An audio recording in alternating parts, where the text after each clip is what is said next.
जिन लोगों ने भी अपने वीडियो ऑन नहीं किए उनसे करबद्ध निवेदन है कि अपने अपने वीडियोस ऑन कर लीजिए ताकि टू वे कम्युनिकेशन होवे। जिनके कोई नेट प्रॉब्लम है या कोई जेन्युइन बात है, okay, no problem, that is your call, but यदि कर सकते हो तो जरूर जरूर करो। ठीक है, चलिए। क्वेश्चन नंबर 22, आरुष मुंद्रा कहाँ चला गया? इधर ही हूँ, इधर ही हूँ। A gave his TV set for repairs to the owner of a TV workshop. The TV set is destroyed due to voltage fluctuation during the process of repairing. Can A first A can ये तो हो गया था sir, ये 23 हो से कर गया लो। था, 23 से कर। ये भी हो गया था क्या? बता भाई, कासठ ये हो गया था क्या? सर 24 से ये हो गया। करना। 24 से, चल 24 से बता करना है। 24 से। Sham, at the request of Govind, sells goods which were possession of Govind. However, Govind had no right to dispose of such goods. Sham did not know this and handed over the proceeds of the sale to Govind. Afterwards, Manohar, who was the true owner of the goods, sued Sham and recovered the value of the goods. In the light of the provisions of the Indian Contract Act 1872, answer the following questions. First, is Govind liable to indemnify Sham for his payment to Manohar? And second, what will be the liability of Govind if the goods is a prohibited drug? देखो, श्याम भैया थे, दोनों ही नाम श्री कृष्ण के हैं, श्याम और गोविंद, लेके कहानी बना दी कि सर श्याम भैया की request, Shyam at the request of Govind, Govind ji ने रिक्वेस्ट करी थी उनसे, तो श्याम बाबा ने क्या किया? Sells the goods which were in the possession of Govind, Govind के पोजेशन में जो गुड्स थे उनको बेचने का काम कर दिया साहब इसकी रिक्वेस्ट पे। ठीक है। However Govind had no right to dispose of such goods, पर पीछे बैकड्रॉप में कहानी ये चल रही थी, गोविंद को उन गुड्स को बेचने का राइट ही नहीं था। ठीक है सर। अब सर, गुड्स बेचने के लिए श्याम ने गोविंद गोविंद ने श्याम को दिए होंगे, यस सर, तो बेलमेंट क्रिएट हो गया, यस सर। अब श्याम को पता नहीं था कि ऐसा कुछ पीछे माजरा चल रहा है, and he handed over the proceeds of the sale to Govind. Govind को जो सेल्स के पैसे थे वो उसने बेच के माल को और दे दिए, जबकि गोविंद का कोई अधिकार ही नहीं था उस माल को बेचने का। बाद में मनोहर, जो कि उसका उन गुड्स का ओरिजिनल ओनर था, उसको पता पड़ा कि उसका माल किसी और ने बेच दिया जो कि गोविंद के पास में रखा हुआ था। तो सर मनोहर ने क्या किया, was the true owner of the goods, उसने श्याम बाबा को स्यू कर दिया जिन्होंने मार्केट में जाके माल बेचा था गोविंद के बिहाफ पे। ठीक है। And recovered the value of the goods, और सर जितने रुपए का माल बिका ना उतने रुपए उन्होंने इससे श्याम से वसूल किए। अब बताइए कि sir is Govind liable to indemnify the Shyam for his payment to Manohar? Yes sir, of course. ठीक है। जरूरी बात क्या है, आंसर पढ़ते हुए समझते हैं, पढ़ भाई। Answer first का Sham had no notice of the Govind's defect of title. He acted in ordinary course of business of a mercantile agent, considering Govind as owner of the good and genuinely handed over the proceed of the sale to him. Therefore, said transaction is invalid. Thus, Govind shall be liable to indemnify Sham for his payment to Manohar. अब देखो यहाँ पर पहली बात तो ये आना चाहिए था कि सर मर्केंटाइल एजेंट के तौर पे काम कर रहा है, और एक लाइन और आनी चाहिए थी, इंस्टीट्यूशन ने दी नहीं है, इंस्टीट्यूट ने दी नहीं है, पर आनी चाहिए थी। आप लोग को ऊपर हेडिंग डालनी है, सेल बाय नॉन ओनर्स। क्या ये यहाँ पर नहीं आनी चाहिए थी, sale by non owners? Sir ये आनी चाहिए थी, इसके भी नंबर होते हैं। ठीक है, इसीलिए इंस्टीट्यूट की आजकल बहुत भद उड़ रही है कि आप सजेस्टेड आंसर्स में सजेस्ट तो कुछ करते हो, जब बच्चा उस पैटर्न पे लिखने की कोशिश करता है तो आप खुद ही उसको पूरे नंबर नहीं देते हो। आप चाहते क्या हो, पहले आप क्लियरली बताओ। ठीक है, पर that is not our concern, हमें तो नंबर लिख के नंबर लेके पास होना है, तो हमारे एंड पे कोई गलती नहीं हो। तो सेल बाय नॉन ओनर्स। ठीक है सर। दूसरा, उसमें कीवर्ड आना चाहिए था मर्केंटाइल एजेंट का। यदि तीसरा, इसमें कीवर्ड आना चाहिए था ऑर्डिनरी कोर्स ऑफ बिजनेस, ये भी जरूरी है मर्केंटाइल एजेंट के साथ में। ठीक है श्याम, एक मर्केंटाइल एजेंट यदि ऑर्डिनरी कोर्स ऑफ बिजनेस में आपका माल बेचता है तो क्या सेल बाय नॉन ओनर्स हो सकता है? सर बिल्कुल हो सकता है, लेकिन यदि बैकड्रॉप में माल बेचने की, जिसने आपको एजेंट जैसे अपॉइंट किया है और माल बेचने के लिए दिया है, उसको खुद को अथॉरिटी नहीं थी, इस कारण आपके ऊपर कुछ प्रॉब्लम आ जाती है, तो आप उससे इंडेमनिफिकेशन मांग सकते हैं। ठीक है, thus Govind shall be liable to indemnify Shyam for his payment to Manohar because the said transaction was invalid. Sir मांग सकते हैं, बिलमेंट का भी रेफरेंस देना चाहिए इसमें आपको, सेल बाय नॉन ओनर्स या प्लेज बाय नॉन ओनर्स, या इस तरीके से। एक्चुअल में क्वेश्चन ज्यादातर कहाँ आना चाहिए था सर, एजेंसी या की तरफ आना चाहिए था, ठीक है। और सेल ऑफ गुड्स एक्ट में ज्यादा आना चाहिए था। चलिए कोई बात नहीं, हम लोग आगे बढ़ते हैं। Second, sir what will be the liability of Govind if the goods is a prohibited drug. Sir यदि मैं आपको कुछ प्रोहिबिटेड ड्रग बेचने के लिए दे रहा हूं जो कि मार्केट में रिस्ट्रिक्टेड है, तो कॉन्ट्रैक्ट कैसा होगा उसको बेचने के लिए? वॉइड एग्रीमेंट नल एंड होगा या वाइड। नहीं होगा? शुरुआत से गलत एग्रीमेंट होगा या नहीं होगा? प्रोहिबिटेड, क्या वो लॉफुल ऑब्जेक्ट के साथ में किया जा रहा है? नहीं सर, जब लॉफुल ऑब्जेक्ट है ही नहीं तो contract is an agreement which is legally enforceable.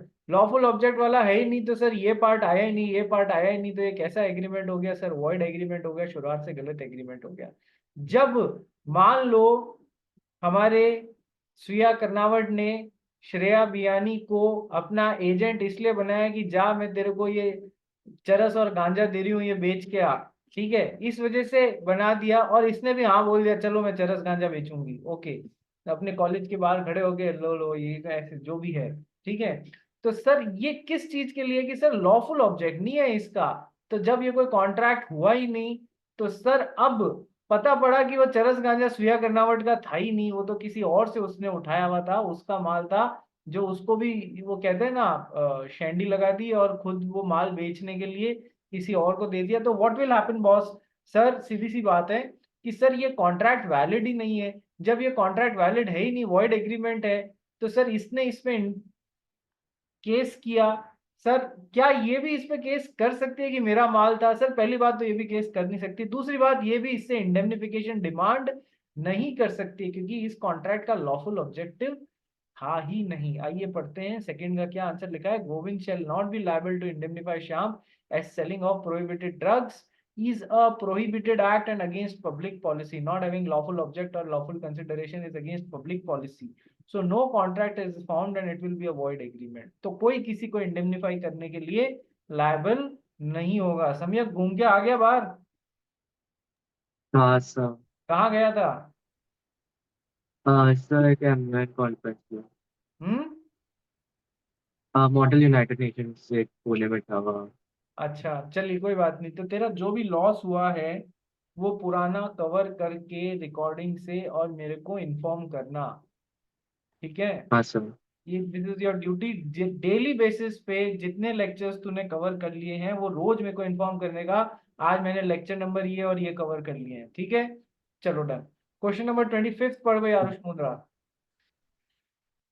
Mr. Toot deposited 100 bags of groundnut in the factory of Mr. Falls for safekeeping.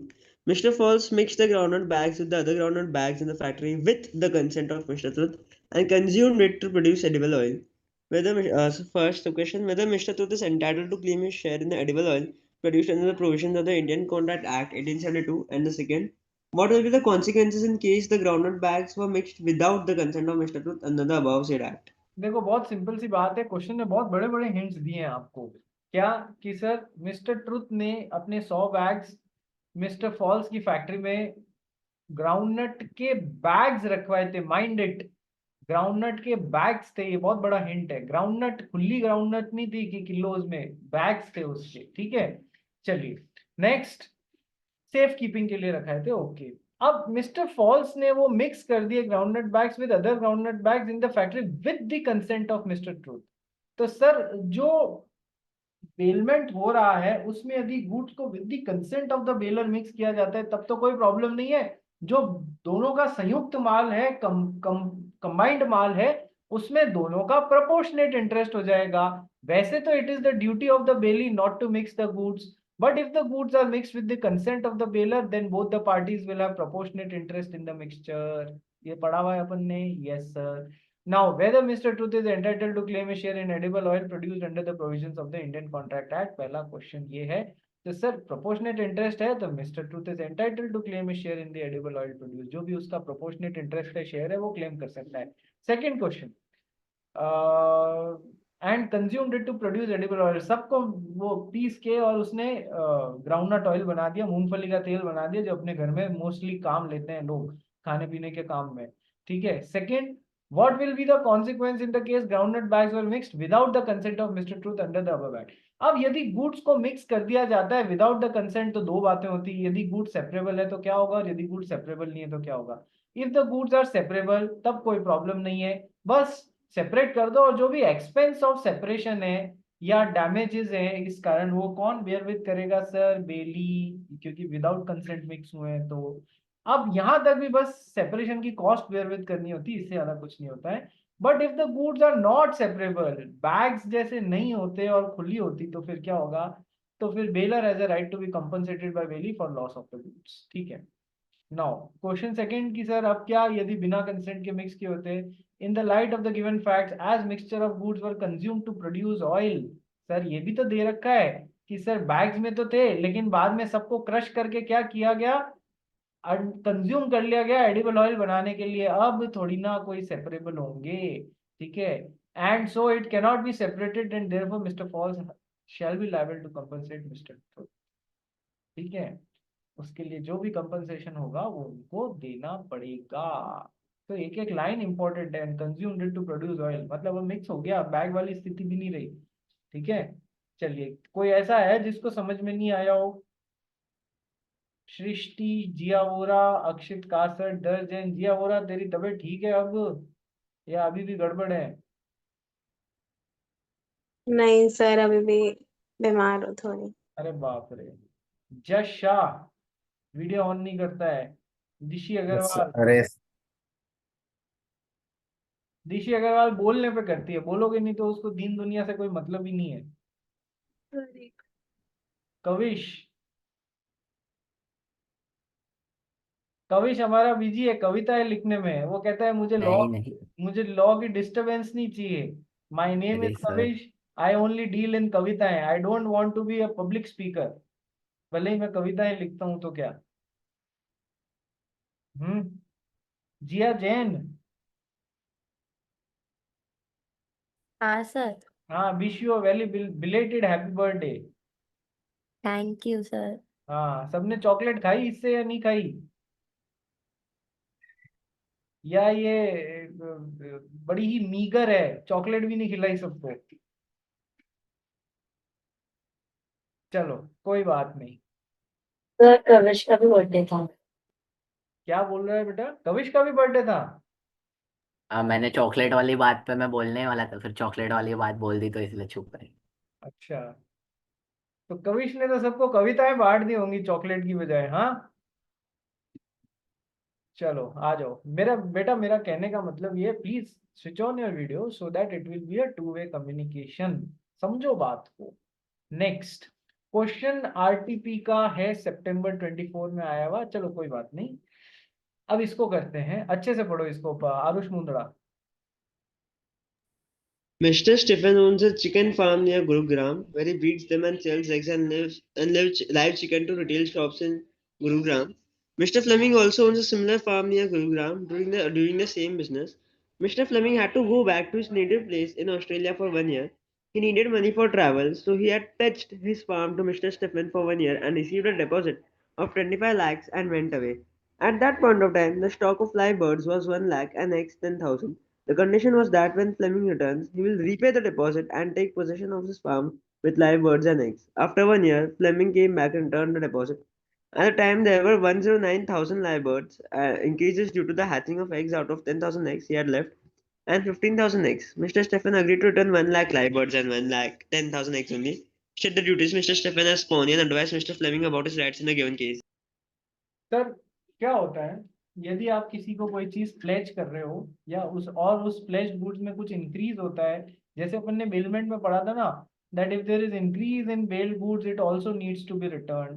ठीक है, तो वैसे ही pledge is a sort of bailment also, if there is increase in pledged goods that also needs to be return until otherwise agreed. ठीक है, तो sir कहानी सबको समझ में आ गई ना, या वापस पढ़ने की जरूरत है? कि सर दो पोल्ट्री फार्म वाले आसपास ही थे, एक विदेशी था एक देसी था, तो विदेशी वाले को ऑस्ट्रेलिया अपने घर 1 साल के लिए वापस जाना था, तो उसने क्या किया, अपना सारा का सारा वहां पर प्लेज कर दिया और 1 लाख रुपए उससे उधार लिए और अपने गांव चला गया ऑस्ट्रेलिया। ठीक है, और फिर वापस 1 साल बाद आया। सर जाने से पहले क्या दिए कि 1 लाख तो उसमें लाइफ स्टॉक थे और 10,000 अंडे थे, ये देके गया, उसको प्लेज करके गया, ठीक है सर। अब हुआ क्या कि सर लाइफ स्टॉक तो हो गया 1,09,000 और 10,000 जो अंडे देके गया था वो उसमें से भी निकलने के कारण लाइफ स्टॉक हो गया 1,09,000 और 15,000 एग्स हो गए, नए अंडे आए, ठीक है। तो सर लेकिन जिसने जो प्लेजी था उसने कहा नहीं, तू मुझे 1 लाख बर्ड्स और 10,000 एनी देके अंडे ही देके गया था, तो मैं तो वही वापस करूंगा। नहीं, ऐसा नहीं होता। It is one of the duties of the प्लेजी to return the increase in goods pledged, just like billment। उसको लौटाने तो पड़ेंगे। आंसर पड़ गई। अच्छा अच्छा According एक मिनट। State the duties of mister Stephen as a bailee and advise Fleming about his rights in the given case. पढ़ गई। According to Section 163 of the Indian Contract Act 1872, in the absence of any contract to the contrary, the bailee is bound to deliver to the bailier, or according to his directions, any increase or profit which may have accrued from the goods bailed. In the given question, when Mr. Fleming returned from Australia, there were 1,09,000 live birds and 15,000 eggs. 1 lakh live birds and 10,000 eggs were originally deposited by Mr. Fleming. Mr. Stephen agreed to return 1 lakh live birds and 10,000 eggs only, and not the increased number of live birds and eggs. In the light of the provision of law and facts of the question, following are the answers. Duties of Mr. Stephen. Mr. Stephen, the pawnee, is bound to deliver to Mr. Fleming, pawner, any increase or profit, 9,000 live birds and 5,000 eggs, which have occurred from the goods bailed, that is, the live birds and eggs. The right of Mr. Fleming. Mr. Fleming is entitled to recover from pawnee any increase in the goods so pledged. ठीक है, तो ये तो हो गया specific question और specific answer. अब यदि बहुत ज्यादा नंबर के लिए क्वेश्चन आ जाते तो ध्यान से पढ़ो। मैं तुमको कुछ ऐसा बता रहा हूँ जो अपना ध्यान नॉर्मली जाएगा नहीं। State the duties of mister Stephen. सबसे पहली बात तो ये कैसा क्वेश्चन है कि sir case study based question है, तो तुम खुद देख लो। पार्ट 1 प्रोविजन आ गया अकॉर्डिंग टू सेक्शन 163, ये होता है। Part 2 facts of the case, mister Fleming ने ये किया, वो दिया। एंड पार्ट 3 की सर कंक्लूजन एंड एनालिसिस। तो सर ये हो गया। तो सर किया वैसे, ये ऊपर हेडिंग नहीं डाली है, बस इंस्टीट्यूशन खुद चाह रहा है वैसे, ठीक है। ये तो हो गई एक बात। अब यदि ये लंबे उसके लिए आता है तो इसके लिखने के बाद में, क्योंकि देखो क्वेश्चन थोड़ा सा डाइसी है। State the duties of mister Steven as a pawnee, तो कम मार्क्स का क्वेश्चन है तब तो डायरेक्ट ड्यूटी जिसके बारे में ऊपर बात करी जा रही है वो बता देंगे। ज्यादा मार्क्स का क्वेश्चन है भाई तो सारी ड्यूटीज ऑफ अ पावनी मेंशन कर देना। Note for students, if the question is for more marks just mention the other rights and duties of bailor and bailee as well, जो भी यहाँ पर पूछा है। क्यों? स्टेट द, क्या लिखा हुआ है, state the duties of mister Steven as bailee and advise mister Fleming about the rights. तो सर पावनर के सारे राइट्स और पावनी की सारी ड्यूटीज, यदि ज्यादा मार्क्स के लिए तो इन सब के बाद में अदर राइट्स एंड ड्यूटीज ऐसा करके मेंशन कर देना, जो भी ऊपर क्वेश्चन में पूछा है वो, ठीक है। ये समझना प्लीज बात को। Next question from RTP of September 25, पढ़ भाई। Rahul hired a car for 15 days from Messrs. Kushwaha Travels. After 5 days, Messrs. Kushwaha Travels demanded back his car from Rahul. He was also agreed to compensate for any loss suffered by Rahul due to such premature return of goods, but Rahul refused to return the car before the period of bailment, that is 15 days. Messrs. Kushwaha Travels sued Rahul for recovery of car, referring to the provisions of the Indian Contract Act 1872, whether Messrs. Kushwaha Travels can recover the car from Rahul before the time fixed for bailment. इसको कैसे पढ़ेंगे Aarush Mundra? Messrs. ना? Messrs पढ़ेंगे ना या Mrs पढ़ेंगे? हाँ, Messrs. Messrs, correct. ठीक है, अब देखो अपन ने एक बात पढ़ी है कि सर बेलमेंट दो तरीके का होता है। एक तो होता है ग्रेशियस बेलमेंट, एक होता है non gratuitous bailment. Yes, gratuitous bailment में क्या चीज को बीच में से ही मतलब 1 महीने के लिए दिया है, 20 दिन बाद मंगाया जा सकता है क्या? हाँ सर, मंगाया जा सकता है। बट इस केस में आपको एक बात ध्यान करनी पड़ेगी कि आपके बेलमेंट में बेल्ड गुड्स को बीच में ही मंगाने के कारण अगले आदमी को जो प्रॉफिट के ऊपर जितना भी लॉस हुआ है वो सारा आपको एज अ बेलर उसको कंपनसेट करना पड़ेगा बेली को। आप कर सकते हो, माल बीच में मंगाने का आपका पूरा राइट है। बात समझ में आ गई? Yes sir. But sir non gratuitous bailment जहां आपने कोई चीज हायर पे दी है, किराए पे कार दी है, क्या आप बीच में मांग सकते हो? नहीं सर, बीच में मांगने का कोई अधिकार नहीं है, अदरवाइज वो क्या हो जाएगा, ब्रीच ऑफ कॉन्ट्रैक्ट हो जाएगा। आपने तो कॉन्ट्रैक्ट तोड़ दिया, 1 महीने के लिए दिया था, बीच में हमारी गाड़ी हमसे किराए वाली हमसे वापस ले ली, कॉन्ट्रैक्ट भी। तो सर क्या उसमें इसका बीच में 1 महीने के लिए कार किराए पे दी है, बीच में 20 दिन में कार मंगाने का राइट होता है? सर बिल्कुल नहीं होता है। क्या ये कार वापस देने से मना कर सकता है? सर बिल्कुल मना कर सकता है, कोई प्रॉब्लम नहीं है, कोई दिक्कत नहीं है, बिल्कुल कोई प्रॉब्लम नहीं है। बात समझ गए? बोलो यस और नो। यस सर, मना कर सकता है क्योंकि ये नॉन ग्रेशियस बिलमेंट है, उधर ऐसा कुछ भी नहीं है। ठीक है, until otherwise agree. Otherwise agree किया है तो फिर कुछ भी हो सकता है, नहीं तो कोई बात नहीं। ठीक है, तो आइए आंसर पढ़ते हैं। According to the Section 159 of the Indian Contract Act 1872, when the goods are lent graciously, the bidder can demand back the goods at any time, even before the expiry of the time fixed for the achievement of the object. However, due to the premature return of the goods, if the bidder suffers any loss, which is more than the benefit actually obtained by him from the use of the goods billed, the bidder has to compensate the bailee. ये तो हो गया In the gratuitous given problem, bailment वाला part. अब आता है लेकिन अपनी प्रॉब्लम तो नॉन ग्रेशियस वाली है, पढ़ इसको। Rahul had a car for 15 days from Messrs. Kushwa Travels, but just after 5 days, Messrs. Kushwa Travels demanded back his car from Rahul. Rahul refused to return the car before the period of bailment, that is 15 days. Messrs. Kushwa Travels filed suit against Rahul for recovery of car. देखो Premature recovery. Hired है, किराए पे ली है। ठीक है, आगे। Premature recovery of goods bailed available only in the case of gracious bailment. If bailment is for hire, this right is not available to bailor even he is ready to compensate for such premature return. Hence, Messrs. Kushwa Travels cannot recover back the goods before 15 days. He cannot recover, और सामने वाला देने से मना भी कर सकता है। क्लियर है ना? Yes sir. आ जाओ भाई नेक्स्ट क्वेश्चन पे। सितंबर 25 मेन पेपर में आया हुआ है। Messrs. GS Farmhouse, famous general store in NK Market, Delhi, got a purchase order of 5 kgs Mamra Badam at rate 3400 per kg from Mr. PK to deliver at his residence in Rohini. When the delivery boy of Messrs. GS famous general store reached at Mr. PK's residence, he found the door locked. When the delivery boy called him on mobile telephone, he told him to hand over the goods to his neighbor, Mr. Shah. Mr. Shah was unaware of the fact that the Mamra Badam were not belonging to them. Mix the ये Mamra भाई Badam भाई with भाई भाई, Camphor. Mister Shah और Mrs Shah में फर्क रख थोड़ा। हाँ, मिस्टर Sorry, शाह।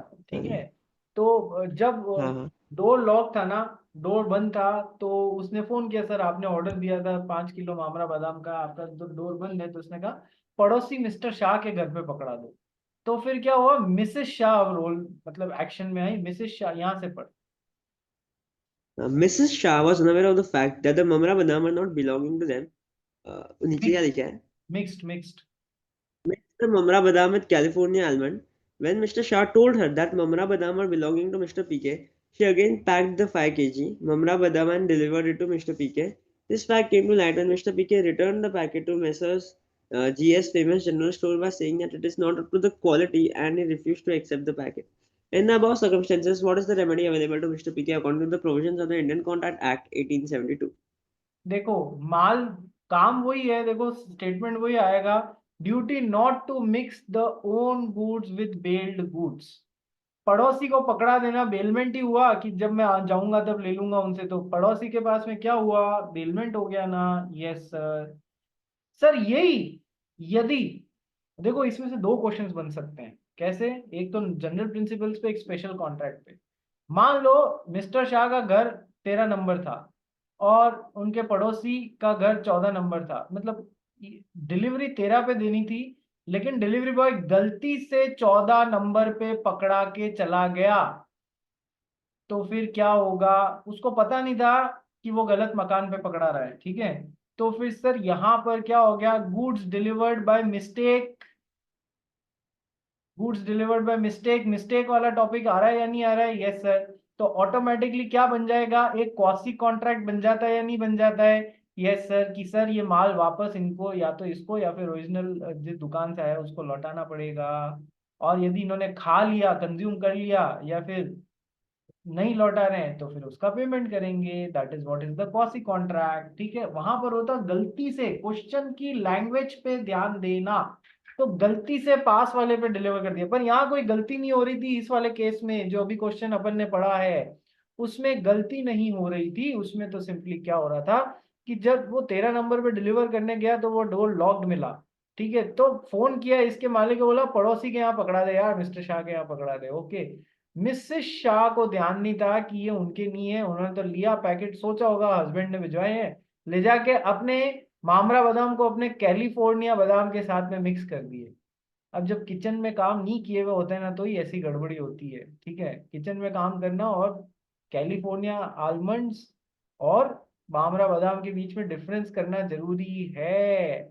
ये रेट का फर्क होता है, नॉर्मली बता रहा हूँ। कैलिफोर्निया आलमंड्स तो 1000-1200 रुपए से स्टार्ट हो जाती है, मामरा बादाम 4000 रुपए तक भी चला जाता है। इसलिए काम करना बहुत जरूरी है। चलिए आइए सबको, हाँ बॉयज को भी गर्ल्स को भी, मैं कोई गर्ल्स की बात नहीं कर रहा हूँ, मैं सबकी बात कर रहा हूँ। पता होना चाहिए कौन सी दाल क्या होती है। घर में मम्मी नहीं हो तो कम से कम एक दाल और एक चावल पकाना आना चाहिए। उससे क्या होता है कि भूखे सोने की नौबत नहीं आती है। इसलिए एक दाल और एक चावल पकाना हमेशा आना चाहिए।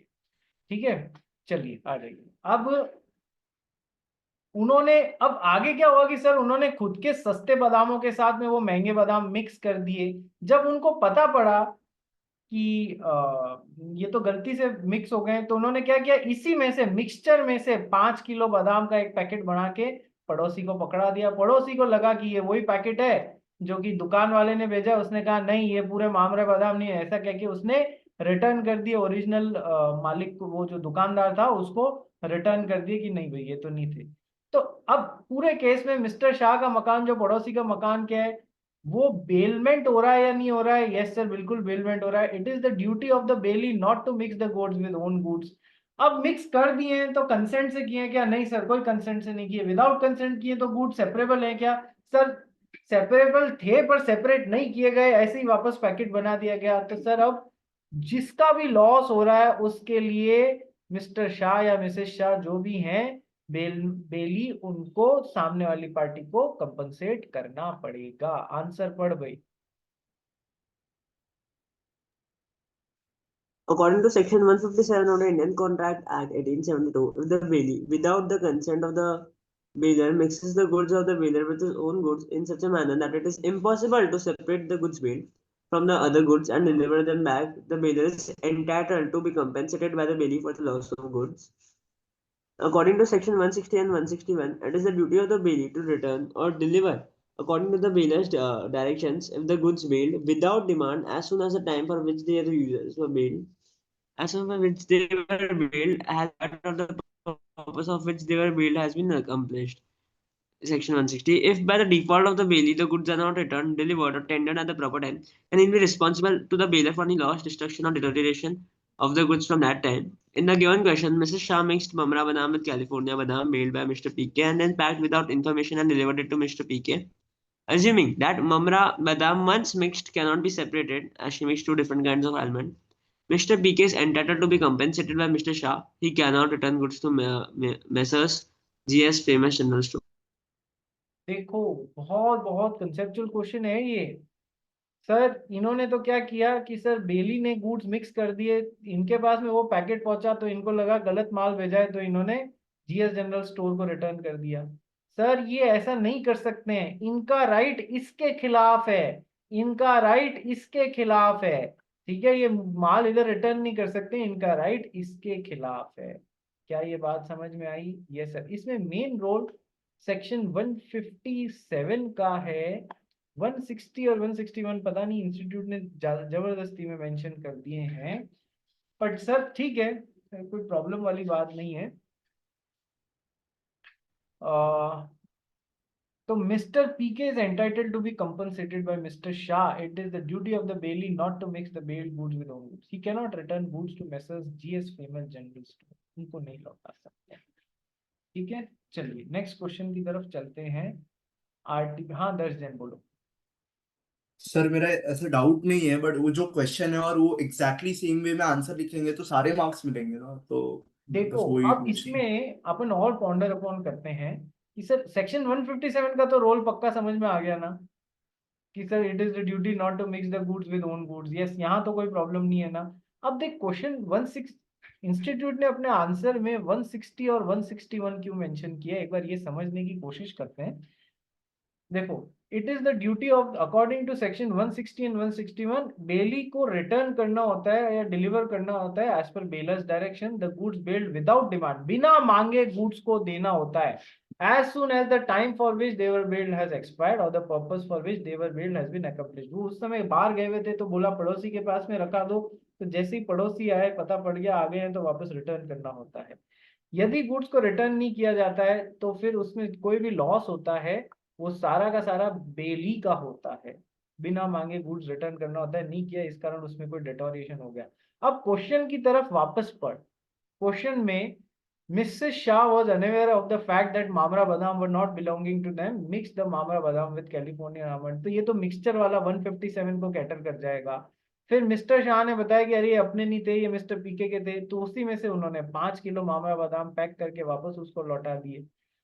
तो this fact came to the light when mister PK return the packet to messrs GS famous general store. अब इसमें 160 और 161 का एज इन कोई रोल नहीं है, 160 और 161 का एज इन कोई रोल नहीं है। रोल तब आता जब इन्होंने टाइमली सेपरेट कर लिए होते। और नीचे क्वेश्चन में ये भी लिखा हुआ है assuming that goods almonds was once mixed can not be separated. क्या उसको लेके 5 दिन तक 2 दिन तक बैठे रहेंगे क्या सेपरेट करने में, इतना टाइम किसी के पास नहीं। तो ऐसा अजम्पशन भी लिख दिया, इफ दे आर सेपरेबल और तो फिर तो सेपरेट कर दे करके रिटर्न करने चाहिए। If they are not separable तो अब सीधा का सीधा उन्होंने तो बिना सेपरेट किए माल को लौटा दिया है। सर मेरे हिसाब से यहाँ पर 160 और 161 का कोई रोल था ही नहीं, जबरदस्ती में मेंशन कराया गया है। ठीक है, तो केवल 157 भी लिखोगे ना तो नंबर मिलने चाहिए 157 और उससे रिलेटेड जो तुम्हारा कंक्लूजन और एनालिसिस है, फैक्ट्स ऑफ द केस है, तो नंबर मिलने चाहिए। ठीक है, ठीक है, यस सर। ठीक है।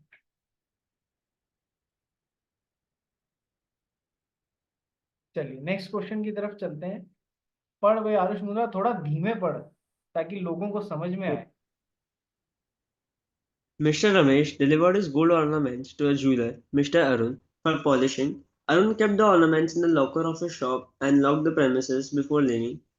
Unfortunately, during the night, some thieves broke into the shop and stole the ornaments. When Ramesh asked for the return of his ornaments, Arun expressed his inability and stated that he had taken as much care of the goods as he would have taken of his own property.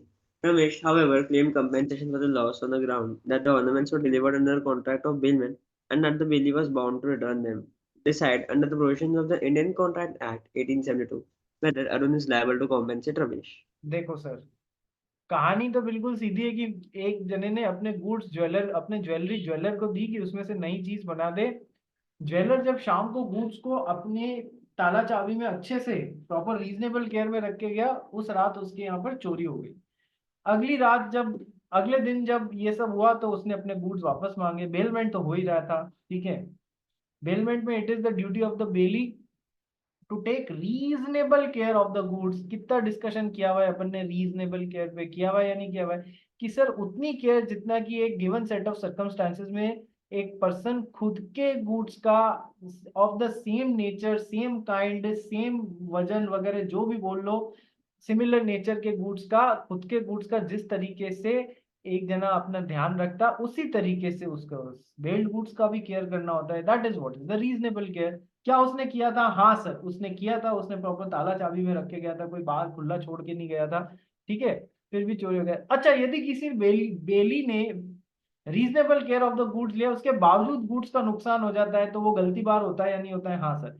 Baler ने यदि special instruction दिया था कि इन goods को ऐसे रखना, और यदि उसने बेली ने वैसे नहीं रखा, इस कारण गुड्स को नुकसान हो रहा है, तब तो बेली जिम्मेदार होगा। अदरवाइज रीजनेबल केयर ली है, रीजनेबल तरीके से रखा है, कोई स्पेशल इंस्ट्रक्शंस नहीं दिए गए थे, तो फिर तो सर रीजनेबल केयर लिया है और फिर भी गुड्स को नुकसान हो गया तो वो बेली गलती बार होगा। ये सब अपन ने पढ़ा हुआ है, एक एक करके पढ़ना चालू कर भाई। According to Section 148 of the Indian Contract Act 1872, bailment is the delivery of goods from one person to another for a specific purpose upon a contract that the goods shall be returned and once the purpose is completed. Second, Section 151 provides that the bailee is bound to take as much care of the goods bailed as a man of ordinary prudence would take of his own goods. Further, Section 152 states that if the bailee has taken such reasonable care, he is not responsible for loss, destruction, or deterioration of the goods. In the instant case, Ramesh entrusted his ornaments to Arun, a jeweler, for polishing. Arun locked them securely in his shop's locker. However, a theft occurred at night and the ornaments were stolen. Despite the precautions taken, Ramesh demanded compensation, but Arun refused, claiming that he had exercised ordinary care. Hence, it is clear that Arun has taken reasonable precautions by